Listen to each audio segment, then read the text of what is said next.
What's up, everybody? Welcome back to Papa J's Variety Express, another episode of WhoDat. Today, I got an awesome guest today. Very happy to have him on. His name is Hunter. I've known him for a long time. Hunter, introduce yourself for the humans. Hello, my name is Hunter. Hunter, I'm happy. I'm so happy you're here, bro. Me too. I'm very excited. Um, so I've got to hear you play through a lot of different genres in your life, lots of evolutions, and I Yeah. can't wait for us to get into that. So, what project are we going to be primarily talking about today? My newest project, Steam Engine S, is my first time just being me. It's just, I mean, people have helped me with it, but it's the first time it's not a band. It's just like a solo project, I guess. I just didn't name it my own name because I don't want that looming over my head. And in case people help me with it, I don't want it to seem like, I don't know. I always find it weird when I read somebody's solo album and they just sang, and not that I just sing, I do everything, but I always find it weird. Like, then it should be a band at that point when I read somebody's album and there's 30 session musicians, and so I figured I'd just call it a name, but it still be a solo project. So that's currently what I'm working on now. So, primarily it's just you, but you definitely collaborate. Yeah, my first album under this name coming out in September 4th, and that's the first time I've ever actually worked with my friend and future brother-in-law, I guess, Andrew, who people might know from Tom's River Bands. It was Split the Dollar, then Curious Garden. Now he's out of Philly under the name Labrum. Wait a minute. He, From Split the Dollar. No shit. yeah, Wow. That's wild. I saw them five ever ago. Small world. uh, I've played with them since they were Split the Dollar. Then their drummer was in my band, and then Andrew and I have been friendly, known each other. And then this time around, I had him. He and I recorded the album in his grandmother's basement. Okay. He engineered it and mixed it and produced it with me, and we took about a month. And it's the first time I've ever worked with somebody who wasn't like in the past. I've mostly produced my own stuff with whoever else was in the band, and then we all just worked on it together. And this is the first time I've worked with somebody who wasn't playing with me. So that was, and then like getting critiques and criticism and making sure somebody else is there to tell me when I am off key, which can be often. But you take it in stride, right? It's all for means of improvement. And I'd say, Yeah, from what I've heard, this has turned out pretty damn wonderful. yeah, I'm pretty happy with the way it turned out. It's not what I thought it was going to be, but it's better than I thought it was going to be. So let's get into this. So what's the name of the group again, or your moniker? Steam Engine S. So what would you say the genre would be for Steam Engine S? That's always the hardest part when you like when you go to publish it online and they ask for one or two genres, and it's hard because everything on the album kind of sounds different. But it's I guess I write everything very. My process has always been I just write an acoustic guitar. That's been or piano, acoustic guitar, piano, and that's been since I was 12. That's always been the process. If it doesn't work by itself on an acoustic or a piano, to me it doesn't get through as a song. And then after that, when I'm so I guess to answer the question of genre, this album was supposed to just be an acoustic album.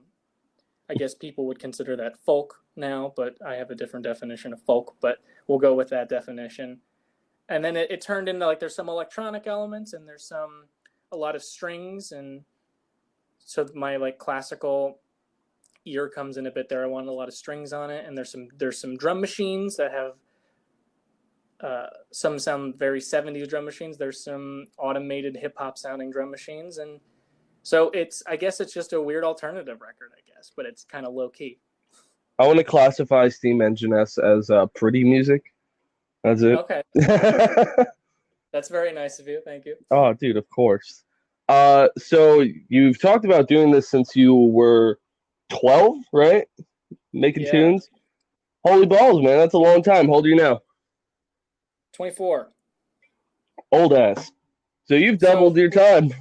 which is actually funny. You said you know me for a long time. I was thinking that earlier. Um, so I started playing guitar when I was just before I turned 11. So I was 10, about to turn 11. I met you when I was 12, Yes, sir. and I met all of our other friends that we knew from that time that I still talk to some of them. So effectively half of my life I've known all of you guys, Woohoo! which is crazy to think. But that the math shows. Wow, good lord, it has been a long, long time, my friend. Yeah. So, what did you start with? You were starting with guitar, right? Yeah, I started guitar and that was a strange process. Because I got a guitar, I got an electric. I had an acoustic. I got an acoustic when I was about 8, but I didn't really do much with it, as everybody does. It kind of just sits around. And I played like Smoke on the Water on it for a while, and then I got an electric when I was right before my 11th birthday, and my mom signed me up for what was still kind of small at the time. It's much bigger now, but School of Rock, not affiliated with the movie. Shout out to Jack Black being just amazing. It was kind of like that. So you go and you take your lesson once a week, and then at the end of the week on Fridays or Saturdays, whatever it was, you practice for the show that you have there. So every 3 months or whatever, there's a show. And my first show was a punk show we did. So there was probably, I don't know what, 20 kids, and we all filter in and out going on stage and playing for specific songs. But which is great, and a lot of kids do that, and a lot of people do that, and that's great. For me, I only really learned how to play songs. I didn't feel like I knew how to play the instrument. So I came out of that. I only went to it for about a year. And coming out of that, I felt like I really didn't even know how to play guitar, even though I could play several songs and I taught myself how to play songs because I knew power chords. But I didn't know like what an E chord was. I knew what this shape was, but I didn't know what an E chord was. So then I had to go through this reverse engineering process of figuring out what I was doing. And I still really don't know. I still kind of just play by ear. I can't read music. I don't know theory. I know 1.5 scales. I don't know keys. I barely know time signatures. I just go, and it's gotten me this far. 12 years, and I've only seen nothing but progress. Oh, thanks. That's good to know. No, it's all ass. No, but it's been cool to see. When did you bridge into piano? um, when I was 15, I went to my cousin's house, and he had a keyboard, and all the keys were labeled, and I realized that so I figured out what all the keys were, and I was able to mess around on it just by ear, knowing what notes are and things. And then, so for my 16th birthday, my mom got me a keyboard. And then that was a painstaking process. I never took piano lessons or anything, of just the same thing as guitar, just hammering away at it for hours and hours and hours until I figured out what I was doing, kind of. And I still really don't, but I make it happen. And then I got an actual piano, and then I got a digital piano with like weighted keys as time went on. So I've just been practicing more and more at that for 8 years or so now, trying my best. What happens happens. If it's bad, it doesn't get recorded. If it turns out to be good, then I keep at it. But I guess that's a lot of how I do anything when I play bass or drums or any instrument I pick up, mandolin. I'm able to write on it even if I don't know technically what I'm doing. If it sounds good and it works, fuck Yeah, it. just you throw everything but the kitchen sink at it, and eventually something sticks. I have a firm stance in life that you could always get a sound out of a kitchen sink. It's true. I believe in that as well. Okay, so we talked about piano, we've talked about guitar. You alluded to drum playing, bass playing, mandolin playing. What else you got under that belt, sir? Um, that's mostly it. Besides the singing, I played clarinet in elementary school. Um, I know So I theoretically know how to play violin. I just can't play violin. What does that mean? I know what the strings are and how it's, and I know how it's. I have a violin and I know what to do. I just don't have the patience to do it. R.I.P. Well, I mean, you keep treating it like everything else. You'll just keep going at it until it happens. Yeah, basically. I did the same thing with bass and drums. So after my last year of high school and then the first couple years out of high school, my band was the Shaking Trees, which is still my biggest project to date, and still nobody's heard of it. In that project, I had a drummer in the beginning, then the drummer went to college. So then on the first album, and now only album of that band, I basically played everything. I did drums, bass, singing, guitar, piano, keyboards. I did everything. There's some guitar parts on each song that were my other guitar player at the time, John. He played his parts on that stuff, but everything else was me throwing everything at each song, trying to get down what was in my head. So I never really played drums. You knew me for a long time. I wasn't a drummer, but Not at all. when the time required it, I sat down and just thought, okay, this song needs drums. I need to be able to do it, and just got what I was able to do. Some very Ringo-esque drums, and and worked from there. So, why is that now? Taking a backseat? Like, the more, you know, drums, Like, electric guitar. so at the time, I released one album under the Shaking Trees. There was a mini album, a full album, and then a single. And I got in my head the second record was going to be a double concept record. It's what I was always working towards. I would always write concept albums, and then I always felt constrained by not having enough songs. So I got it in my head, I'm going to make this double concept album. And so I kept writing songs, and then turned into like a triple album. And I recorded I kind of broke it down to what I would need to record as a full band. That was going to be the first. I was going to break it up as albums. So I started recording that, and that took about a year. I got all the drums. John Grady, my fearless drummer and friend, played drums on that whole record. We, in a hot, small, sweaty room, banged out all those drums, recorded them, and when it came time for me to do everything else again, I just couldn't do it. The songs were very personal and they were very complex, and there were so many layers that I was hearing in my head that it just became this unassailable mountain, kind of. And after a while, I just couldn't work on that project anymore. So that, combined with I started not really being able to play much either. My arms they would like stop working as I was playing. So I'd be playing and then they would just freeze up and I wouldn't be able to play anything. So I thought it was tendonitis, and I kept trying to work through it. It didn't work. And then I would take breaks playing. And then, so it kind of just fizzled out. The band wasn't really a functioning band anymore. I figured.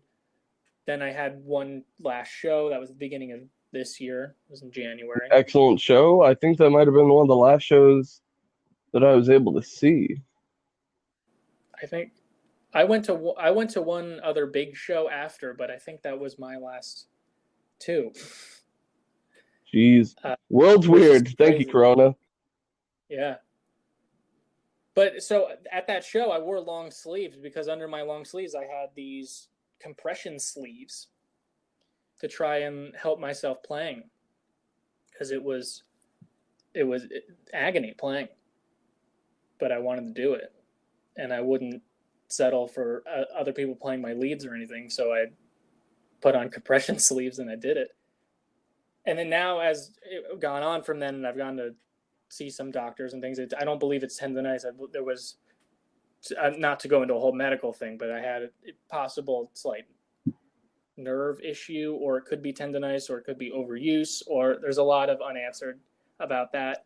But I can still play, but I don't push myself to where I'm doing Black Sabbath-esque fast guitar solos. I just can't do it anymore, especially playing for an hour on stage. It might not work out for me like that.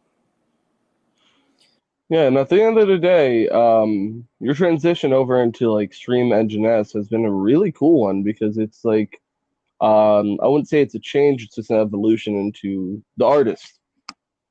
Right. And Which it's funny because that's not to cut you off. Sorry. it's all good. This has always been part of my writing too, that always got hidden or didn't make albums or whatever, and it was always something that I guess people around me heard, but it wasn't always something that got released and that people would hear. Like, when you and I would hang out all the time, I would just always play acoustic stuff. And 100%. Yeah, we'd walk around with an acoustic guitar, and that's all I did. So now it's kind of, my albums are reflecting my personality a little bit more. How do you feel about that? It feels good. It's scary in the sense that it is more vulnerable. It's more naked. Some songs are just me and the guitar, and that can be scary releasing. There's not 40 overdubs on top of it hiding stuff, and I've sentenced myself to the concept that, like, I'm just releasing whatever I want to release. So the first EPs I released under this name were all, I wrote in a very childlike manner. I kind of wanted to write like children's music, but not like the Wiggles. But Wiggles go hard, bro. They do go hard, but it was just kind of like acoustic, sing-songy, very simple, strummy stuff with really whimsical melodies, and the songs weren't super serious, and then it just kind of evolved, and I kept evolving that sound to where it is on this first album. And now I think the beauty of it being my only project and being a project that's just me is the next one I can do whatever I want. That's really exciting. Yeah, it is. It's when I sit down to write a song, I mean, when I sit down to write any song, I don't know what the song's going to sound like, but now even more so, I can write. I feel like start. Huh? How does it start? Like when you're starting to make your songs? What's the aha moment? It really is an aha moment. I feel like a jerk a lot of times when I talk to other artists how they write songs, and for me, it really is just an aha moment. I'm not a good editor, and I can't pound out a song. So I sit down. I don't sit down to write a song. That's never happened. I'll be sitting playing guitar, and I just come across a riff, and I'll play that riff and just sing stream of conscious over it and record it into my phone, or just write down what I'm saying that's coming out of nowhere, and I just write down till it's done. And then I look back and I play it again, and I play it again, and it usually has a vague or concrete structure from the very beginning, and it's done. Sometimes I write a song in 5 minutes, and it's as it is when it gets released to the public, as it is when it was written for me playing it the first time. Some songs take a little longer. They go through changes, and then sometimes they work their way back to how it started. But most of the time, it's an aha moment, and it takes 5 to 10 minutes, 15 minutes to get it down. Or I'll be walking, and I'll get a lyric in my head, and I'll write it in my phone, and then as I take another couple steps, and I get the next line, and it just happens. I'm not a writer. I just kind of let it stream through me, which is weird because I know some people say that that's a horrible way to write, but it works for me. And I talked to other writers. I making the album, like I said, Andrew, he said it takes sometimes a week to write one song, and there's nothing wrong with either of our ways. It's just different, and I wait for that moment, and some people are able to work through it, and they can work from nothing. And some people can think of an idea like, I want to write a song about this, or I want a song to sound like this, and I've never been able to do that. When I try to make something, I feel like it sounds bad. I feel like I'm ripping something off. It has to just come out, and whatever comes out is just me, and what me is just going to go into the world. I like that way of explaining it, man. I've gotten to chat with a lot of different artists, a lot of different, creators, and everyone has their own process, and that's why I always love asking people what goes into making, their tunes and whatnot. So I love the fact that like, you're organically you. Yeah, for better or worse, yeah. That's awesome. So at this time, everybody listening, we're gonna take like a brief recess. Here's some tunes from Steam Engine S, some hidden stuff that I get to release to you guys for a little bit, just as long as you're listening to the Papa J Variety Express in this episode of WhoDat. But yeah, we'll be back with you real soon. Say goodbye, Hunter. Bye. See you soon.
Yo, welcome back to WhoDat, guys. You just heard some tunes there from Steam Engine S. We're back here with Hunter. Say hi, Hunter. Hello. Hey, and we're gonna keep talking, keep this interview rolling. I hope everyone's had a nice little pee break, because there ain't no more breaks on this freight train. It's not stopping. Oh yeah, chugga, chew, Variety Express. So, Hunter, we've talked about your evolution as an artist, as a creator of stuff and things, the different uh, music that you've played. Let's get into some shows. So we're going to split it between two different types of things. Okay.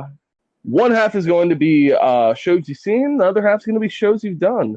So tell me, Hunter, what are some of the favorite, and they could be big name artists, they could be down to the local artists, best shows you've been to? That's a hard question. I've been to a lot of shows. I mean, you know me, and the easy answer is anytime I've seen the Smashing Pumpkins has been the best night of my life. Of course. I've seen them 8 or 9 times. The first time seeing them was amazing because it was the first time it was the Oceania tour. It was amazing. Probably, if not my answer for favorite show, it's up there. Their 30th anniversary tour, seeing them at Madison Square Garden was amazing. That was an incredible show, 3.5 hours, and it was just crazy projections and stories on stage and long drum solos and guitar solos, and that was an amazing show. But then, I mean, I've seen great smaller bands.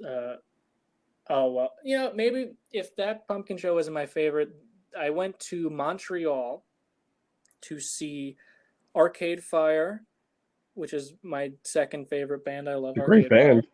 Great band. So I saw Arcade Fire in Montreal with my third favorite band, Wolf Parade, opening for Arcade Fire, and that was at their stadium there. What's that? The Bell Center. That was a great show. It was the first time I got to see Wolf Parade, and it was the first time I got to see Arcade Fire, and they were playing together. So that was an ideal show. That's a buy one get one. It was a buy one get one, and I've seen them both since separately, but together was really cool.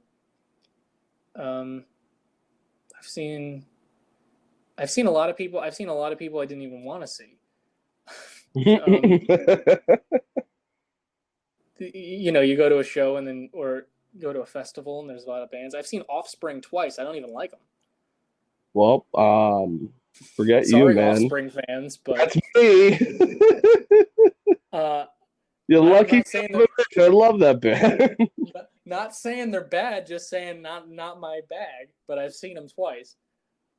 I don't know. There's been some good shows. That Pumpkin show and that Arcade Fire show were really good. And anytime I've seen Manchester Orchestra, they've been great. Or I saw Donovan once. That was awesome. He's in his 70s, so it was kind of weird, and he took a pee break in the middle, but it was really good. Did he really? He did. So there was no opener because he's 70 something. So he goes up and he plays maybe 8 songs, and he's like, "All right, we're gonna take an intermission now because some people are of a certain age, and I'm of a certain age, and I gotta pee. Have a bathroom break." That's hilarious. That was good. I'd love to see Clapton do something like that. Yeah, it would be great, wouldn't it? Well, I mean, anytime you see a band and they do an intermission, that's what they're doing, right?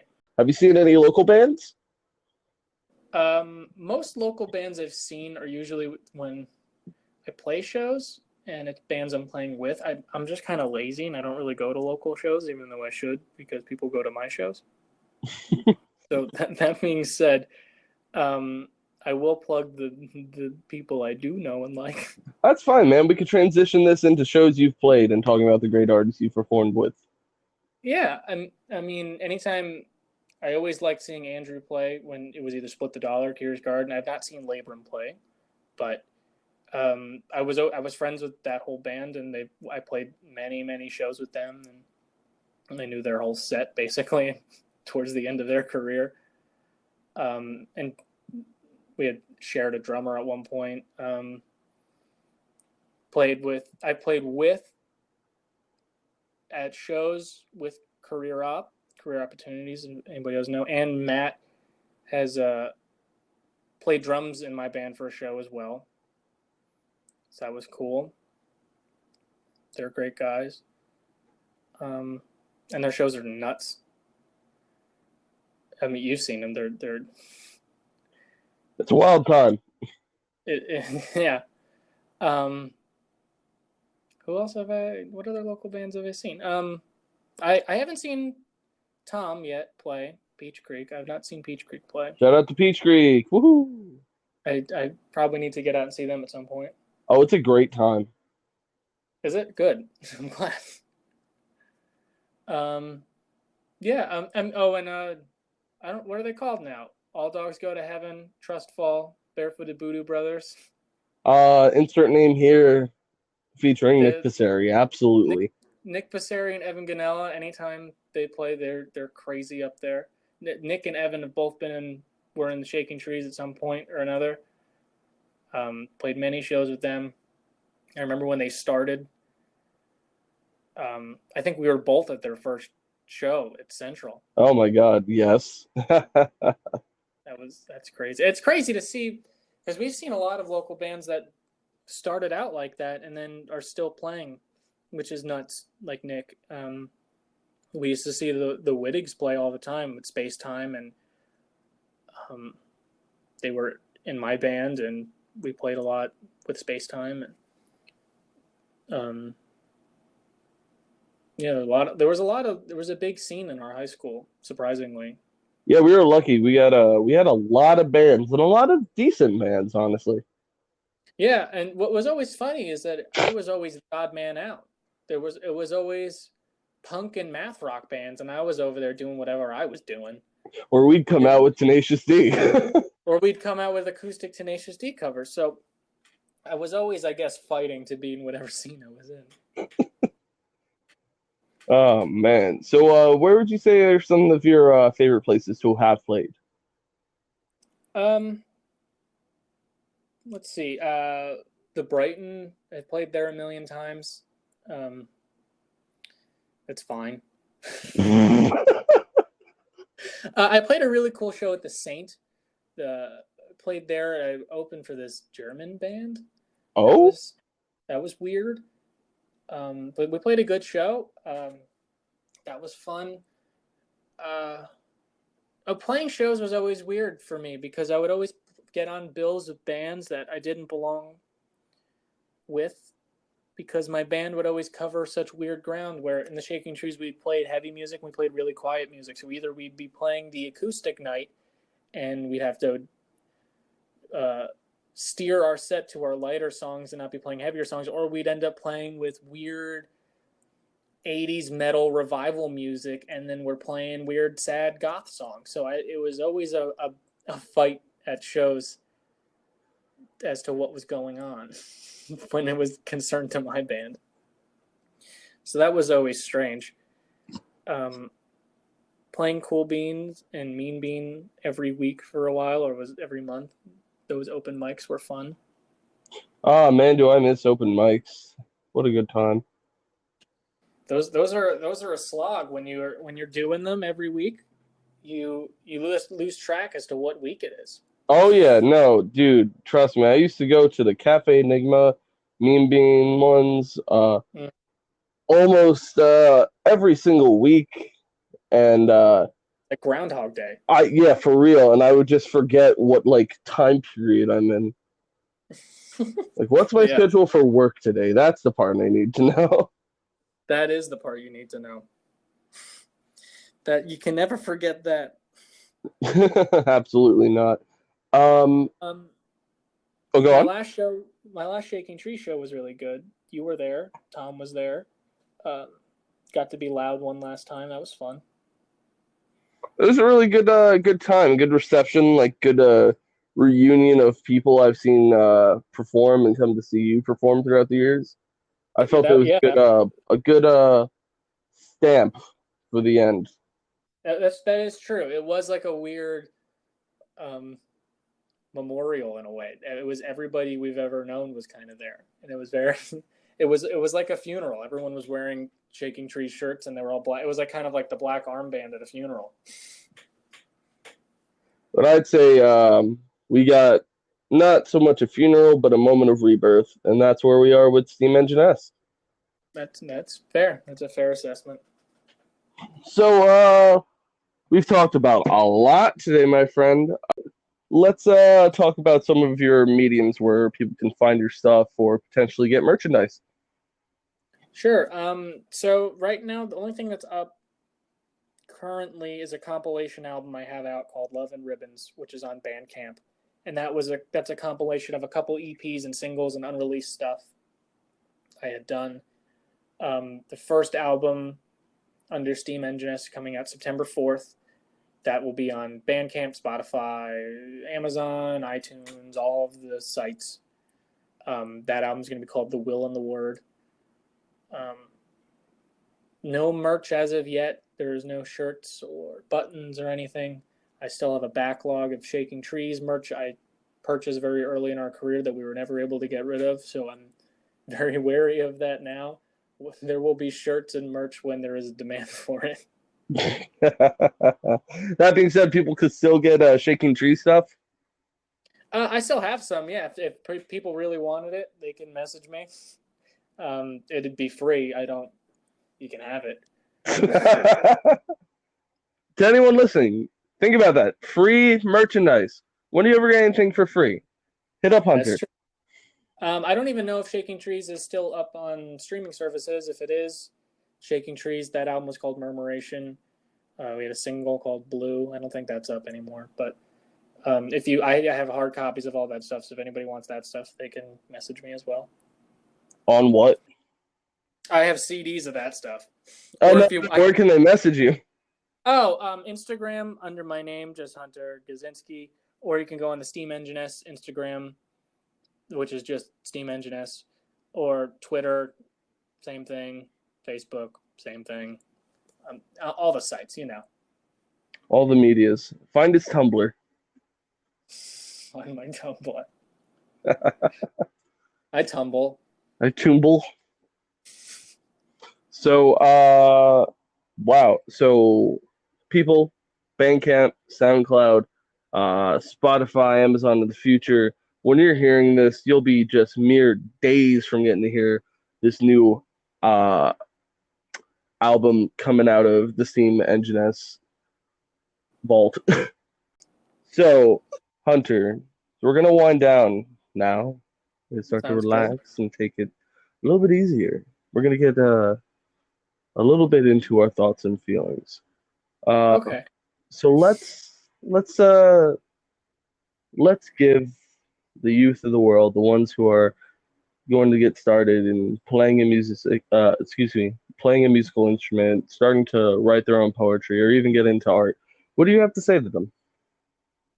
Just keep at it. I mean, that's the generic advice everybody gives, but it's really true. You just got to keep plugging away, and you eventually, I think the hardest part that people find is that they really want to be something, and I think figuring out what you're good at is always going to lead to the best art. So you can try all you want to sound like, if you're playing guitar, you want to sound like Eric Clapton or whatever. You can do a good impression, but it's still not going to sound like you. I think the hardest part and the best part is finding out what you sound like. And a lot of times that's in the flaws of what you're doing. If you can't play really fast, make your song slow and figure out what that is. And that can lead you down paths to figure out what you really like doing and what you're natural at doing. And then I think leading to good art, once you figure out what you're doing and you're really comfortable, then you throw all of that out and then you got to get weird again. You got to figure it all out again. That's always how to keep growing and how to keep changing. You have to work to being comfortable, then make yourself uncomfortable again. That's really all you can do. I could dig that. That's wonderful. Keep going with the flow. Going with the flow. Yeah. Like, I always hear people say that they want to tell everyone to just keep going at it. But I think adding into the fact that if it's not working out going with what you want, see what will happen with what you can. Yeah, I think that's true. I remember listening to an interview with David Gilmour, Pink Floyd, where he was talking about how the interesting part of your playing is what makes it your playing. Trying to sound like somebody else isn't really interesting. I'm paraphrasing. He could not have even said that. I don't remember. But it was something along the lines of he didn't play like everybody else, and he accentuated the parts of his playing that were unique to him and not everybody else was doing. And there was a time where I would write songs and I hated that I used certain chords all the time. And I hated that I couldn't write heavier songs or I couldn't write prettier songs. And I just stuck with what I was good at, even though I wasn't really super fond of it, but it was my best work. And then once I got comfortable with that and I established what I was able to do, you throw it out, and once you realize what your sound is, then you can manipulate it any way you want to make it sound not like you. But you have to figure out what you're good at first, I think. So I'd say more than what you're saying of just keep doing it. It's more of do it and find yourself. Yeah. And I think that goes with any art too. I mean, even doing this, what you're doing with the podcast, like you just have to figure out how it works for you, and how, if you're writing songs, if you're writing a book, if you're writing poetry, if you're just creating music, if you're painting, whatever, you have to figure out what makes your art different than everybody else's, and what you're good at, and what you're, I guess there is a level of, biology to some of it. Like some people are better at it than others, and some people think differently than others, and you have to figure out how your brain thinks and works, and then just keep at it.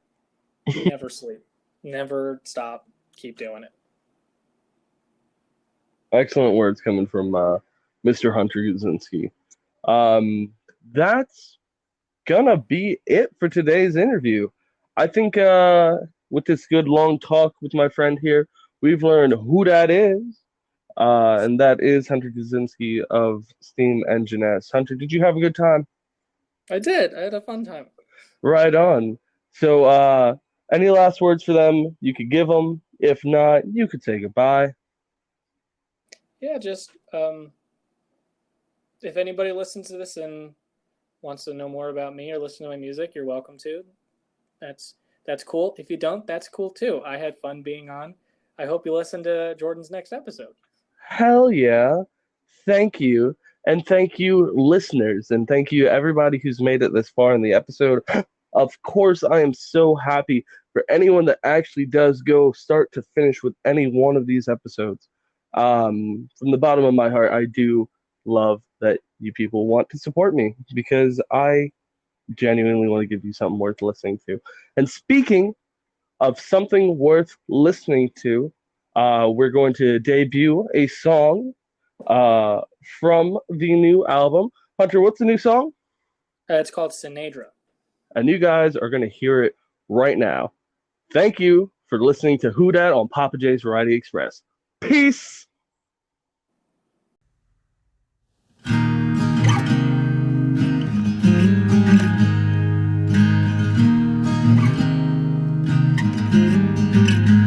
Now I'd like to see you in a life you've never known. Now I'd like to see you live in the garden we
hear your will.